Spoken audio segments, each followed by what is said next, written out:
नमस्कार, पोलखोल मीडिया से मैं अमित जैन। आज इंटरव्यू श्रृंखला में पुनः एक बार सभी दर्शकों का मैं हार्दिक स्वागत करता हूं। आपका लाखों की संख्या में व्यूज, प्रेम हमें मिल रहा है।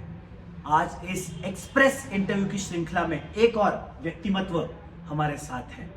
श्री सुरेंद्र भाई गांधी, पूना के SHND जैन बोर्डिंग, सेठ हीराचंद नेमचंद दिगंबर जैन बोर्डिंग के रेक्टर श्री सुरेंद्र भाई गांधी आज हमारे साथ है। सर, आपका अमूल्य ऐसा वक्त हमें मिला है, आपका बहुत बहुत धन्यवाद। नमस्कार। सुरेंद्र भाई गांधी साहब का मैं क्या परिचय दूं।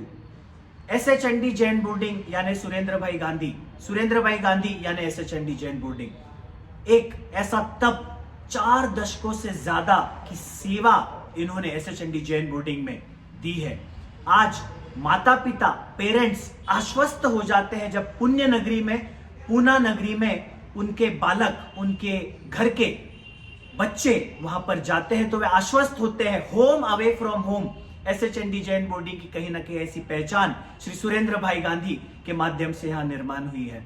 सर, इस इंटरव्यू श्रृंखला में पहला प्रश्न मैं आपसे पूछना चाहूंगा। 4 दशकों से ज्यादा आपका अनुभव है। आज पूना नगरी एजुकेशन हब मानी जाती है हमारे भारत की। आज एजुकेशन का, शिक्षण का स्वरूप बदलता जा रहा है। इसके बारे में आप हमारे दर्शकों से क्या कहेंगे सर? पहले ये बताना चाहता हूँ कि आज के माहौल में पूरा एजुकेशन सिस्टम जो पहले से था, बहुत सारे अपॉर्चुनिटी आ गए बच्चों के लिए।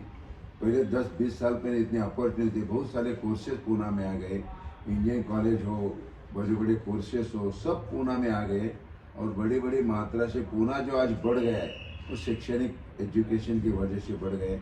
और IT सेंटर बड़े होने के कारण, बहुत विस्तार होने के कारण IT करने वाले और बाहर से आने वाले ऑल ओवर इंडिया के बच्चे सिर्फ एजुकेशन के लिए आते हैं। एक सुरक्षित माहौल पूना का आइडेंटिफिकेशन हो, इसलिए पूरा इंडिया वहाँ पर पढ़ने आता है। सर, आपने कहा आज बहुत सारे ऐसे कोर्सेस आ गए हैं, विविध स्ट्रीम्स, विविध लाइनें आज हमारे बच्चों के लिए, स्टूडेंट्स के लिए पुणे में उपलब्ध है। लेकिन सर, इस विविध स्ट्रीम्स के साथ बहुत सारे चैलेंजेस भी, चुनौतियां भी पेरेंट्स के और बच्चों के सामने उपलब्ध हुई है। इसके बारे में आप हमारे दर्शकों से क्या कहेंगे सर? आज बहुत सारे पेरेंट्स बहुत सारी स्पर्धा भी आ गई है। ऐसा इजी, पहले जैसे इजी भी नहीं रहेगा। बहुत सारे कोर्सेज आने की वजह से स्पर्धा भी उसकी बढ़ गई, बहुत के क्लास की वजह से कंपटीशन भी बहुत बढ़ गया। लेकिन इस कंपटीशन में अगर बच्चा सही मायने से मेहनत करके, अपने पूरी एजुकेशन मेहनत करके अगर सक्सेस हुआ तो मुश्किल बात नहीं है। लेकिन क्या हो रहा है उसको समझ में नहीं आ रहा है, लेकिन क्या करना है। इतने सारे कोर्सेज के बारे में, आफ्टर 12th के बारे में जो टर्निंग पॉइंट रहता है बच्चों का, वो पेरेंट्स को और बच्चों को भी समझ में नहीं आ रहे। और बहुत सारे ऐसे सक्सेस अपने जो कोर्सेज रहते हैं, काउंसलिंग कोर्सेज, उसके बहुत सारे पेरेंट्स काउंसलिंग कोर्सेज भी करते हैं बच्चों के लिए। लेकिन ऐसा माहौल आ गया कि बहुत सारे, ऐसा नहीं कि वो यही कोर्स पर्टिकुलर करना चाहिए, ये कोर्स ऐसा नहीं है। हर कोर्स इम्पोर्टेंट है। और मैंने देखा है कि जो 10th में और 11th में जो मेरिट के बच्चे आते हैं, तो बाद में फ्यूचर में कहीं नहीं दिखाई देते। और जो ऑलराउंड बच्चा रहता है, हर कोर्स में हो, कोई भी हो, ऑलराउंड बच्चे रहते हैं, वही मेरे को हमेशा आगे दिखते हैं। सर, आपने एक बहुत ही बड़ी बात कही कि ऑर्डिनरी बच्चे ऑलराउंड, आप कहीं ना कहीं ये व्याख्या हमारे दर्शकों के सामने रख रहे हैं। इसके बारे में आप थोड़ा सा डिटेलिंग करेंगे? आप ये भी बता रहे हैं कि जो मेरिट में और बहुत अच्छे मार्क्स लेने वाले बच्चे हैं, वो बाद में उन्हें चैलेंजेस महसूस होते हैं, उन्हें प्रॉब्लम्स महसूस होते हैं। हमारे दर्शकों से, ऑडियंस से और उनके माता पिता से आप क्या कहेंगे सर? वो इसलिए प्रॉब्लम्स होते हैं कि वो मेरिट का बच्चा स्टडी के अलावा कुछ देखता ही नहीं है, सोशल लाइफ नहीं देखता, बच्चों के साथ फ्रेंड्स के साथ मिक्सअप नहीं होते। वो एक ही एंगल से, और पेरेंट्स भी ऐसे दिखाते कि मेरा बच्चा बहुत हायर है, मेरिट का बच्चा है, उसको बाकी के बच्चों के साथ, फ्रेंड्स के साथ अलग रखना चाहते। वही वजह से वो बच्चा अकेलापन महसूस होता है। बाद में जो उसको साहस होने के बाद में उसको जो कंपटीशन बाद में उसको जो फेस करना पड़ता है, वो फेस नहीं कर सकता।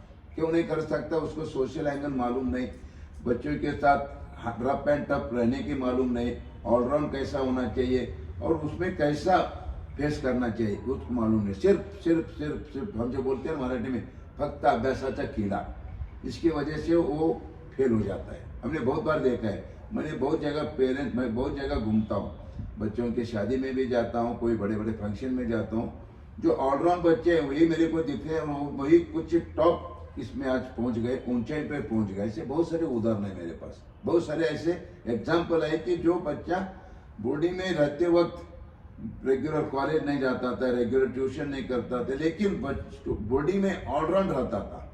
सब बच्चों के साथ मिलना, बच्चों के साथ खेल कूद में मिलना, हंसी मजाक करना, फ्रेंडशिप में रहना, वही बच्चे हमेशा उनका ग्रुप बनता है। और जो बच्चे ग्रुप में रहते और हमेशा ग्रुप में रहते हैं, और जो ग्रुप में नहीं रहता हमेशा एकल कोंडा दिखता रहता है। जी सर, आज आपने पोल खोल के माध्यम से बहुत ही बड़ी बात कही है। दोस्तों, मैं आपको बता दूं, श्री सुरेंद्र भाई गांधी के साथ मेरा एक नाता, विशिष्ट ऐसा नाता है। मेरे विद्यार्थी दशा में एसएचएनडी जैन बोर्डिंग में मैंने काफी सारा समय बिताया है। आज गुरुवर्य के साथ इंटरव्यू लेना अपने आप में मेरे लिए गौरव और सम्मान की बात है। सर, आपने हमारे दर्शकों को यह बताया कि ऑलराउंड डेवलपमेंट और सोशलाइजिंग बहुत ही इंपॉर्टेंट है। पुस्तकी कीड़ा हम जिसे मराठी में कहते हैं कि अभ्यास करना और उसके अलावा दूसरे एक्टिविटीज में इन्वॉल्व होना, ये संदेश आप बच्चों को और उनके माता पिता को, उनके वरिष्ठों को कहीं ना कहीं आज देते नजर आते हैं। सर, मेरा अगला प्रश्न है इसी कड़ी में, आज ग्रेड्स, मार्क्स निश्चित रूप से बहुत बढ़ गए हैं। आपने कंपटीशन और स्पर्धा के युग की आज आपने पोल खोल के माध्यम से बात की है। आज बहुत ही बड़ा ऐसा कंपटीशन हमें दिखाई देता है।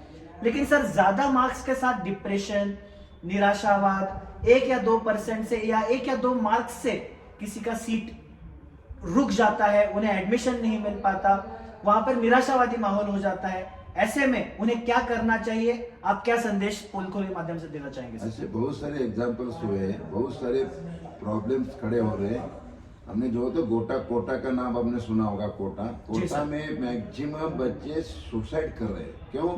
वो एक पेरेंट्स का ड्रीम्स रहता है, कोटा होने के बाद मेरा बच्चा मेरिट में आएगा, मेरा बच्चा मेडिकल एडमिशन लेगा, मेरा बच्चा इंजीनियरिंग में जाएगा, टॉप में जाएगा। लेकिन क्या होता है, कई वजह से प्रॉब्लम ऐसा हो जाता है कि थोड़े से इसमें वो 1% 2% के ग्रेड के वजह से वो पेरेंट्स भी नाराज हो जाते हैं, बच्चा भी डिप्रेशन में जाता है, कई बार वो सुसाइड भी कर सकता है। इसलिए वैसा होना चाहिए कि मार्क्स, ग्रेड इज इम्पोर्टेंट नहीं लाइफ में।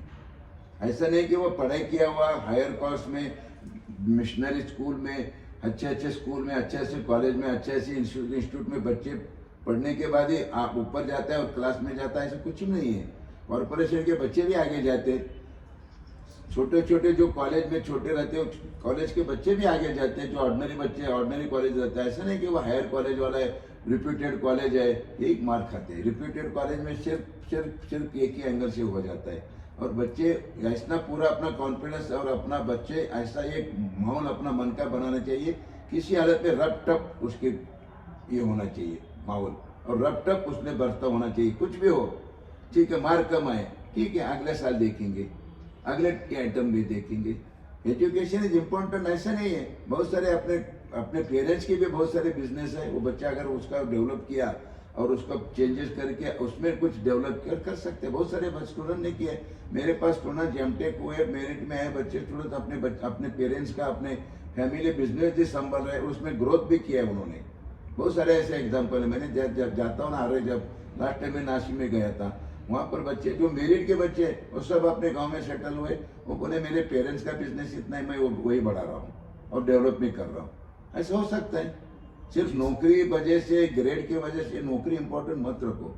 अपने फैमिली जो है ना, अपना समाज जो है, नौकरी देने वाले समाज है, नौकरी करने वाले समाज नहीं। ये पेरेंट्स ध्यान रखना चाहिए। जी सर, नौकरी करना चाहिए, ठीक है, एक अच्छा स्टेटस की नौकरी, लेकिन नौकरी के पीछे लग के, मेरिट के पीछे लग के, ग्रेड के पीछे लग के अपनी फैमिली क्यों डिस्टर्ब करना? अपने फैमिली पेरेंट्स के इतने बिजनेस है, वो हाथ बटा सकता है। जी सर, और उसको पेरेंट भी अच्छा लगेगा, मेरा बच्चा मेरे साथ में काम कर रहा है। इससे बड़ी खुशी कुछ किसको नहीं होगी। बिल्कुल सर, ये खुशी बहुत की खुशी है। माँ भी चाहती है कि मेरा बच्चा मेरे साथ रहे, मैं अपना बिजनेस संभाले, दोनों खुशी हो जाएगी, बेटे भी खुशी, पेरेंट्स भी खुशी। जी सर, लेकिन ऐसा वहाँ आ गया कि बच्चे अब ऐसा एकल परिवार आ गए और ये रेट बढ़ रहा है, एकल परिवार। उसकी वजह से ज़्यादा पेरेंट्स बच्चों को खो रहे हैं। और एक एकल परिवार की वजह से बच्चे पढ़ाई करते हैं, उसको बहुत पढ़ाई करते, पढ़ाई होने के बाद वो बाहर निकल जाता है और माँ बाप अकेले रहते हैं, बाद में उनकी हालत खराब हो जाती है और उसके बाद वो वृद्धाश्रम में हो जाते हैं। ये कौन फायदा, क्या फायदा बच्चों को पढ़ा के? ऐसा पढ़ाना चाहिए कि वो बिजनेस भी संभाल रहे, ऑलराउंड होना चाहिए, अपने सिटी में बड़ा बिजनेस को बढ़ाना चाहिए, अपने पेरेंट्स का बड़ा बिजनेस बढ़ा सकते हैं ना।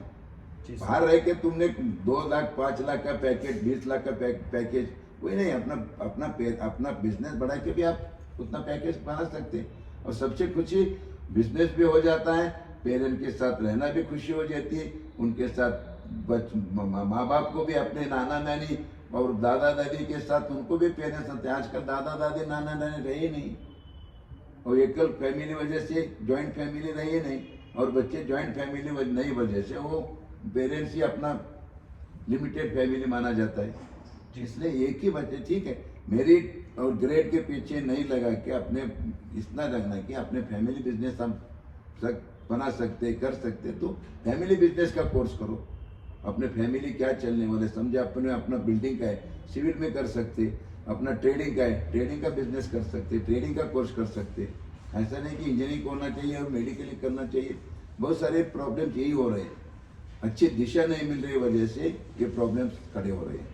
बिल्कुल सर, आज आपने बहुत ही उम्दा ऐसा यहाँ पर विषय उठाया है कि जहाँ पर बच्चों में एक एकाकीपन, जिसे हम मराठी में कहते हैं, अकेलेपन की एक भावना आई है। और आपने बहुत अच्छा संदेश दिया है कि पैकेजेस के पीछे नहीं भागना है, जॉब टेकर से ज्यादा जॉब गिवर्स बनो और दूसरों के लिए जॉब्स उत्पन्न होने चाहिए हमारे यहाँ से। और फैमिली बिजनेस ज्वाइन करना भी कोई बुरी बात नहीं है, अपने पेरेंट्स के साथ रहना चाहिए और जॉइंट फैमिली का महत्व भी आज आपने पोलखोल के माध्यम से यहाँ पर समझाया है। मैं उम्मीद करता हूँ कि पेरेंट्स और बच्चे इस विषय को जरूर ध्यान में रखेंगे। सर, मैं पूना कल्चर की बात करता हूँ या संपूर्ण भारत क्यों ना हो, एक ड्रग्स का जो एक ऐसा वातावरण, एक बड़ा ही कंफ्यूजिंग और डरावना माहौल, धड़ल्ले से ड्रग्स की खेपें यहाँ पर बिक रही है, मिल रही है। पुलिस रेड में भी कई बातें सामने आई है, बीते दिनों पूना में भी अनेक ऐसे उदाहरण सामने हैं और भारत के विविध क्षेत्रों में भी, विविध राज्यों में भी। आप पेरेंट्स को कैसे आश्वस्त करेंगे कि उनका बच्चा वहां पर सुरक्षित रह सकता है? क्या कदम पेरेंट्स को और बच्चों को उठाने चाहिए सर? आज आपने बात सच्ची कही कि पूना में पहले जैसे पूना सुरक्षित नहीं रहा। आपने पूरा लास्ट वीक 15 दिन में ऐसे एक न्यूज आ रही कि ड्रग्स मिले हैं, बड़े बड़े ड्रग्स से साटा जब्त हुए, टेररिस्ट अपने वहाँ गुंडगिरी बढ़ रही है, टोली युद्ध हो रहा है, मर्डर्स हो रहे हैं, गोलीबार हो रहे हैं। पहले जैसे पुनः सुरक्षित नहीं रहे, काम एंड क्वाइट रही नहीं रही। और लेकिन ऐसा वक्त में ऐसा होना चाहिए कि बच्चों को उसको लिए एक डिसिप्लिन बाउंड्री रखना चाहिए कि बच्चों को अब अपने को किस वजह से हम बोर्डिंग में आए, किस वजह से हम पूना में आए। पेरेंट्स का एक सपना रहता है कि पूना में अच्छा माहौल मिलना चाहिए, अच्छा रहने की सुरक्षित सिक्योरिटी मिलना चाहिए, और उस हिसाब से सोचते। बाद में क्या होता है, बाद में बच्चों का और पेरेंट्स का, बच्चे क्या समझते, एक बार रख दिया पूना में, खत्म, अपनी ड्यूटी खत्म हो गई, उनके कांटेक्ट में रहना चाहिए। और आजकल बच्चे अपने कहाँ पर रह रहे हैं, उसकी संगत कौन है, उसके फ्रेंड्स कौन है और कहाँ पर वो जा रहा है, उसके जो बर्ताव हो रहा है, चेंजेस हो रहे हैं कि नहीं, ये माँ बाप भी देख सकते हैं। पर्टिकुलर माँ देख सकती है कि बच्चों में क्या क्या चेंजेस क्यों आ रहे हैं। और आजकल इतने इंस्टाग्राम ये वगैरह जो मोबाइल आज आ गया ना, इंस्टाग्राम में इसमें बच्चे व्यस्त हो गए और उसके वजह से उनको समझ में नहीं, ये उम्र ही ऐसी है ना, समझ में नहीं आता, एक बार फटक जाते इमीडिएट और उनको भूल भुलैया दिखता है। कॉलेज के बच्चे, आज मैं कॉलेज बड़े बड़े कॉलेज में बड़े बच्चे बड़े बड़े करोड़पति लाखोपति के बच्चे, बड़े बिग शॉट के बच्चे आ रहे हैं। उनके अगर माहौल में घुस गया तो बाहर आना मुश्किल है। इसलिए अपने बच्चों को साथ व्यवहार ऐसा करना चाहिए कि कांटेक्ट में रहना चाहिए बच्चों के साथ, और उनके साथ प्रेम से उनको समझाना चाहिए कि क्या होना चाहिए। और आज का फैमिली क्या हो गई है, एक परिवार की वजह से पेरेंट्स क्या बोलते हैं, अपने को नहीं मिला तो बच्चों को दे देंगे, बच्चों को पूरा फैसिलिटी देंगे, बच्चों के लाड़ प्यार हो गए और खर्चे की लिमिट नहीं रहेगी और बच्चों को भी कंट्रोल नहीं रहा। इसकी वजह से पेरेंट्स की ड्यूटी ये है कि अपने बच्चों के साथ कौन कौन फ्रेंड्स है, वो कहाँ जाता है, रेगुलर होता है नहीं, कॉलेज में रेगुलर जाता है नहीं, ये सब देखना चाहिए। हॉस्टल एक लिमिटेड है, हॉस्टल में हॉस्टल तक अंदर तक सीमित है, बाहर मालूम नहीं रहता। इसलिए बच्चे पेरेंट्स की इतनी ड्यूटी जिम्मेदारी है कि अपने बच्चों को अच्छी तरह से पढ़ाई होना चाहिए, देखभाल होना चाहिए, हमेशा बच्चों के साथ कांटेक्ट होना चाहिए।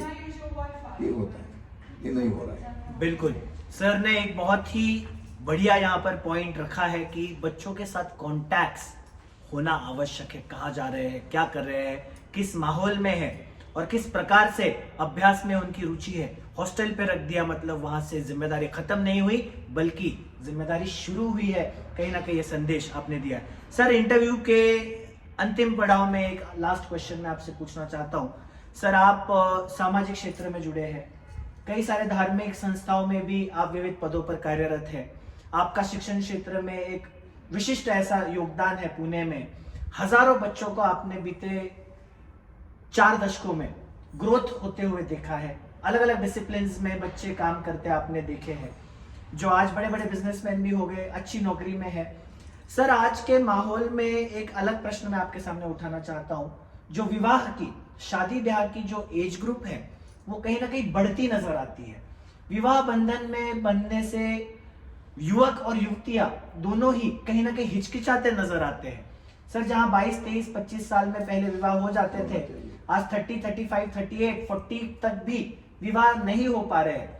इसके बारे में एक लास्ट क्वेश्चन सर, आप हमारे दर्शकों को क्या बोलेंगे? इस वाले जिंक्स से कैसे बाहर निकलना चाहिए सर? हमारे दर्शकों को सुझाव दीजिए। ये आपने जो सवाल उठाया बहुत जटिल सवाल है।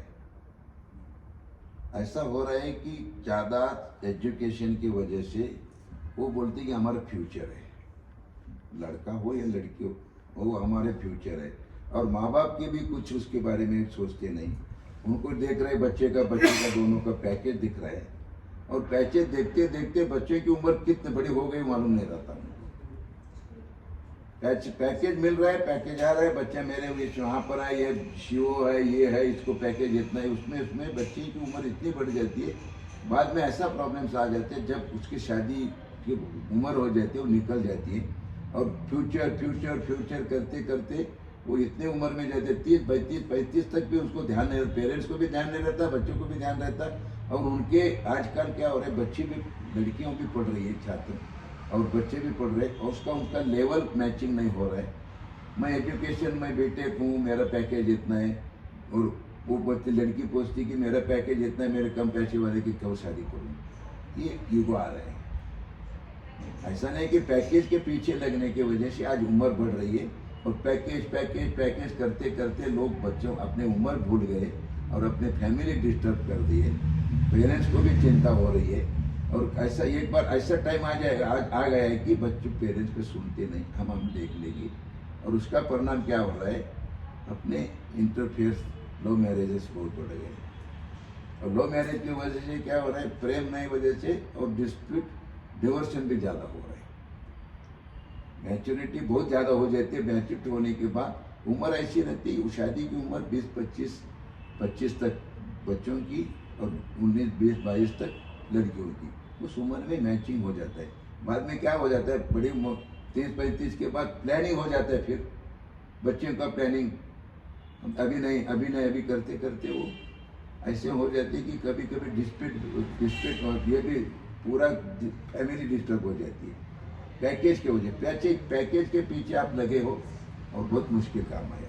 अब तरफ ये प्रॉब्लम जटिल हो गया समाज में, अपने समाज में तो ज़्यादा हो रहा है। जरूर सर। पूरा ज़्यादा, और कोई इसकी चीज का ध्यान नहीं। बहुत सारे परिचय सम्मेलन हो रहे, मेलावे हो रहे, काउंसलिंग हो रहे, लेकिन कोई किसी का सुनने नहीं। बहुत सारे प्रॉब्लम्स आ गए। ये प्रॉब्लम्स हो गए, ये एजुकेशन होना चाहिए, पैकेज होना चाहिए, लेकिन ये कहीं तो लिमिट होना चाहिए, कहीं तो रुकना चाहिए, रुकने को बात होना चाहिए। रुकने को जिसको मालूम हो गए ऑटोमेटिक सक्सेस हो जाएगा। रुकने को जिसको मालूम नहीं, पैकेज करते बैठा, वो ऑटोमेटिक उम्र बढ़ती जा रही। और 30-35 होने के बाद अपेक्षा कैसी रहेगी, दोनों की अपेक्षा रहनी चाहिए। मेरे को स्मार्ट लड़का चाहिए, स्मार्ट लड़की कहाँ से मिलेगी आपको? लड़के मुश्किल काम हो गया इसकी वजह से। और इसलिए उम्र की वजह से उम्र में रुकना चाहिए। पहले ध्यान रखना चाहिए, बाबा तेरे अभी 25 हो गए, 22 हो गए, अभी सोचना चाहिए। बिल्कुल, बहुत ही उम्दा ऐसा पॉइंट सर ने यहाँ पर रखा है कि हमें सोचने की आवश्यकता है पैकेज से पहले फैमिली, और फैमिली के साथ साथ इंडिविजुअलिटी को भी ध्यान रखना है, ताकि सही उम्र में विवाह हो जाए, शादी हो जाए और सेटल होकर किसी भी प्रकार की डिस्प्यूट आ ना पाए। ऐसा कहीं ना कहीं संदेश यहाँ पर सर ने दिया है। सर, एक्सप्रेस इंटरव्यू में आपने हमें इतना सारा वक्त दिया और कई सारे जटिल प्रश्नों के आपने बहुत ही सटीक और सिंपल तरीके में उत्तर दिए। मुझे पूरी उम्मीद है कि हमारे दर्शकों को, बच्चों को और उनके पेरेंट्स को आपके पॉइंट्स के माध्यम से बहुत सारा लाभ मिलेगा और आपके मार्गदर्शन से बहुत सारे सवालों के जवाब उन्हें यहाँ पर मिलेंगे। आपका पुनः एक बार खोल की तरफ से बहुत बहुत धन्यवाद। धन्यवाद। नमस्कार। Thank you very much.